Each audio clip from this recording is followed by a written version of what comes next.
So the next part that I'd like to talk about is the GFR, or the glomerular filtration rate. And so essentially the GFR is an important measurement of kidney function. So your GFR is going to be greatly reduced in kidney failure. It's essentially the rate of solution coming through the glomerulus. So it's measured in milliliters per minute. It's a rate measurement. But before we truly understand how the GFR functions and what regulates it, I think it's a good idea for us to review some of the osmolarity and fluid dynamic stuff that we talked about from a few LOs ago. So first, I wanted to just review how this stuff works in a standard capillary. So here we're looking at a cross-section of a standard capillary, and you'll note that we actually still have these fenestrations, similar to the endothelial areas in the glomerular capillaries, and we have a red blood cell here, and you can see that the red blood cell probably cannot fit through these fenestrations, which is good because otherwise we would have bleeding everywhere. But we do have these intercellular clefts, and we do have these fenestrations, and protein is smaller than the red blood cell, but still not small enough to fit through either the fenestrations or the intercellular clefts. So although water and ions are going to be going out the clefts and out the fenestrations, the protein is not going to be able to. So it's going to be stuck in the capillary. This is an important component because what this causes is an osmolar gradient. And this osmolar gradient is partially responsible for controlling the fluid exchange between the capillaries and the interstitial space. So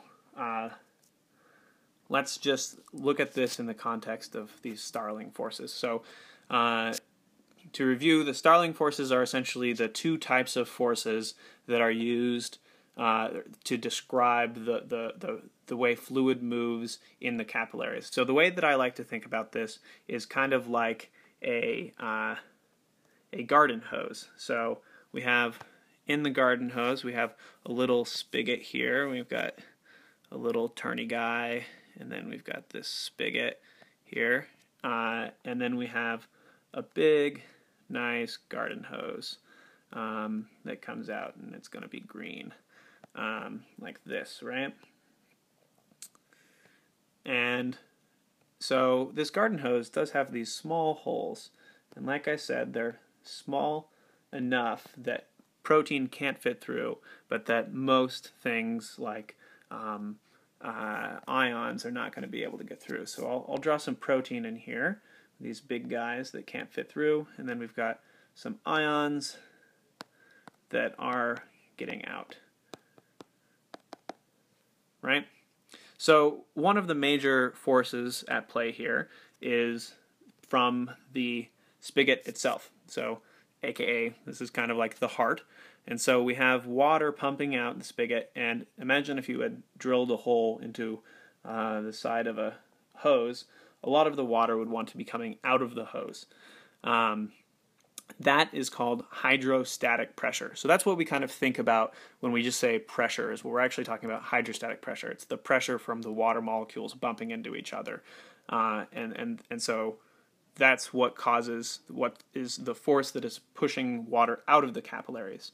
But if only this force existed, then obviously we would lose all of our blood out of our capillaries, and we would be left with only the red blood cells and protein in our body. So that's not in our in our vessels. So that's not good. Fortunately, there's another force at work, and that is the osmolar force. Because there's these the protein concentration is higher in the vessels, or in this case the hose, than the interstitial space, there is an osmotic gradient that makes water fluid want to enter the capillaries. So we have a osmotic gradient that is pushing water into the capillaries. So in a steady state, what happens is that the hydrostatic pressure here and the osmolar gradient, osmolar pressure, equal each other out, and so we are not going to have much net fluid exchange. It's going to be the same as we go through the capillaries. And so these are both the two types of Starling forces, hydrostatic pressure and osmotic pressure. So let's review that in a slightly more complicated way. So as we just discussed, we have hydrostatic pressure, which we can call P, capital P, and colloid osmotic pressure or oncotic pressure. So I don't really like how they have to use these big words here, but I'm just going to call it osmotic pressure. And it's represented with pi. And so this chart here, or this diagram below, shows that there are actually 4 forces at play in a normal capillary. So we had really only talked about these 2 in the last example. And let's review what those are. So capillary pressure is P, so it's hydrostatic pressure, and this is the hydrostatic pressure coming from the heart trying to push fluid out of the capillary. And then we have the plasma colloid osmotic pressure, or pi little p, which is the osmotic pressure caused by the concentration of protein in the capillary, forcing water into the capillary. And then there are these 2 other smaller forces here, one of each type, that are pushing water in and out of the capillary. Generally, these are small. So one is the interstitial fluid pressure. So this is the pressure in the interstitium. If we, for some reason, had extremely low blood pressure, then the interstitial fluid pressure would be higher in the interstitium than in the blood, and water would want to flow in from the interstitium into the capillaries. So that would, causing the opposite of what we think of as capillary pressure from the heart. This here, the interstitial fluid colloid osmotic pressure, is what would occur if the blood was hypoosmolar. So if there wasn't enough protein in the blood, or there was too much protein in the interstitial area, then we would have a loss of fluid out of the capillaries into the interstitium because of this osmotic gradient. But in general, remember, it is mostly these guys that are important in the capillary system, because in general, there's a lot more protein in the blood than in the interstitium, and there's a lot of force coming from the heart pushing against the capillary walls, pushing water out of the capillaries into the interstitium. So how does this relate to glomerular filtration? Well, it's the same forces. So we have the afferent arterial here, and the efferent arterial. And so we've kind of simplified, and we're just looking at one glomerular capillary. And we have these same sorts of pressure. So we have remember, the big P stands for hydrostatic pressure. So this is the hydrostatic pressure that the Bowerman space is exerting on the capillary. And then we have the hydrostatic pressure that the glomerular capillary is exerting on Bowerman space, or Bowman space. And then we have the osmotic pressure caused by the concentration of proteins in the capillary. So this is moving water from Bowman space into the capillary. You'll notice that there are only 3 Starling forces noted here. And why is this? I think that this is an annoying thing that the physiology books that I've looked at have done, is that they leave out the fourth Starling force, which of course is the osmotic pressure from Bowerman space. So it's pi BC. So let me draw that in. So it would be an arrow like this, and it would be called pi BC. And why do the physiology texts leave this out?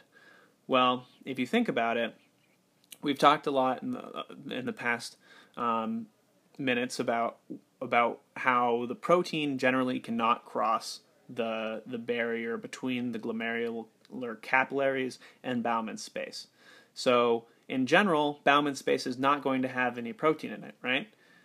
It's going to have the same, and then it's going to have the same osmotic pressure as the glomerular capillary in terms of ions and stuff, because all of that will be flowing through.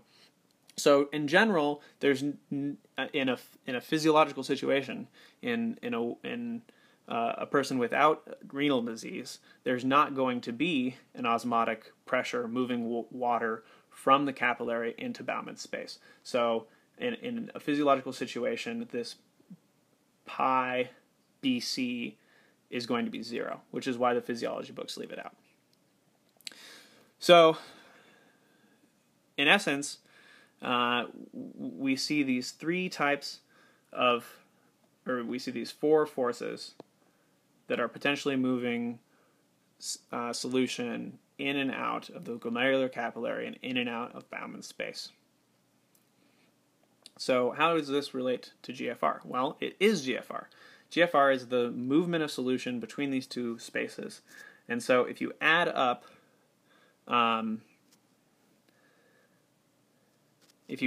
these things, so the glomerular filtration rate is the filtration coefficient, which is basically a measurement of the resistance of the glomerular membrane, multiplied by basically the sum of these pressures.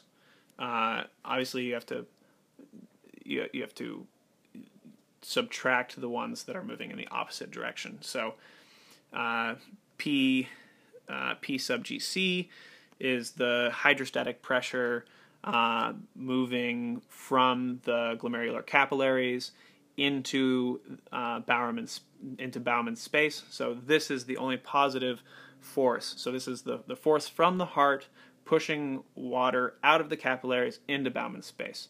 And then this pressure is downgraded kind of by the hydrostatic pressure already in Bowman's space. So if it's full of water already, if there's some sort of blockage downstream, then obviously it's going to be harder to push stuff into Bowman's space. And the osmolar pressure from glomerular capillaries. So if the glomerular capillaries are full of protein, as they should be, then there's going to be water trying to get into the glomerular capillaries because of this osmotic difference.